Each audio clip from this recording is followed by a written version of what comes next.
বেশি বেশি সেজদায় লুটিয়ে পড়লে ওই সেজদাকারীর জন্য জান্নাতকে ওয়াজিব করে দেয় কে? কিয়ামতের ময়দানে আল্লাহ বলবেন, ও আমার বান্দারা, আমার সেজদা দিয়ে দেখা। কারা কারা দুনিয়াতে সেজদা দিয়েছিলি, আজকে এই কিয়ামতের ময়দানে আমার সেজদা দিয়ে দেখা। আমরা যারা দুনিয়ার বুকে সেজদা দিয়েছি, আমরা আল্লাহু আকবার বলে সেজদায় লুটিয়ে পড়ব। আলহামদুলিল্লাহ পড়েন। আর যারা দুনিয়ার বুকে সেজদা দেয় নাই, মসজিদে যায় নাই, সেজদাকারীদের সাথে আন্দোলন করে নাই, তারা সেদিন অনেক চেষ্টা করেও তাদের পিঠটারে বাঁকা করতে পারবে না। তাদের পিঠটারে সেই দিন লোহার মতো শক্ত করে দিবে কে?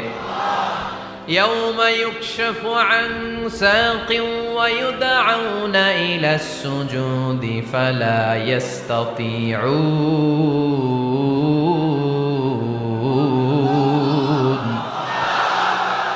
সেদিন আল্লাহ তাআলা ওনার পায়ের গোছা উন্মুক্ত